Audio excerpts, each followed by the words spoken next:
George, ayıcığım gezmek istiyor. Benim dinozorum da istiyor.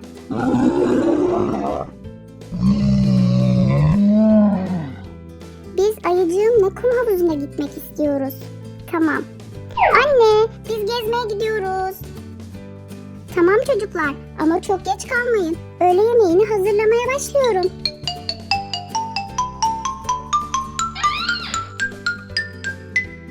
Birlikte gezin çocuklar ve Peppa, George'a göz kulak ol. Dinozor. Peppa, ben kum havuzuna değil, yüzme havuzuna gitmek istiyorum. Ben ise kum havuzuna gitmek istiyorum. Babam birlikte gezmemiz gerektiğini söyledi ve öğle yemeği yaklaşıyor. Benim bir fikrim var. Hadi gidelim.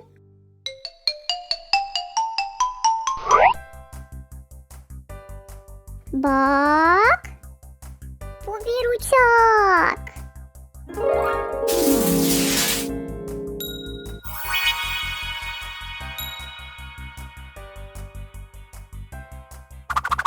Uçakla istediğimiz her yere gidebiliriz.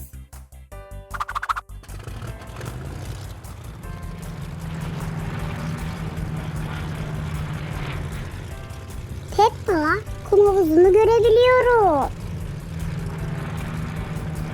İnişe geçiyoruz.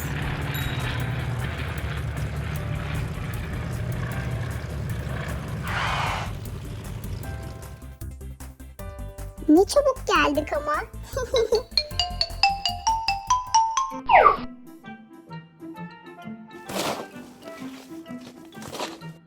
George, küreği ver bakalım.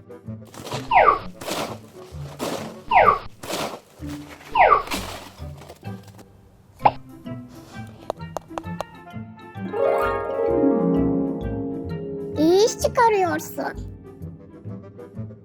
Şimdi yüzme havuzunun oraya uçalım. Peppa, yüzme havuzunu görüyorum. İnişe geçiyoruz.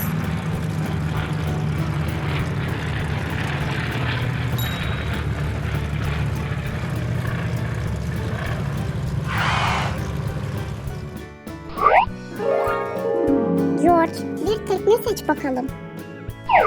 Tekne mi? Tamam, geliyorum.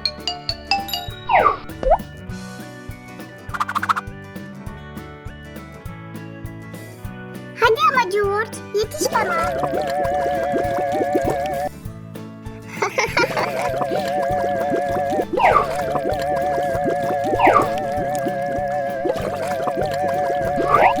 Yetiştim bile.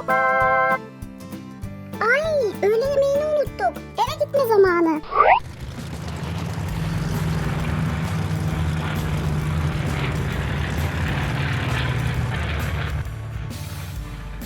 Öğle yemeği hazır. Çocuklar nerede kaldı?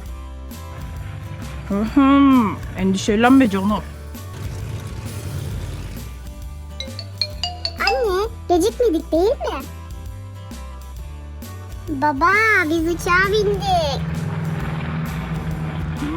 İyi bakalım. Hadi bakalım, şimdi masaya oturun, yemek yiyelim.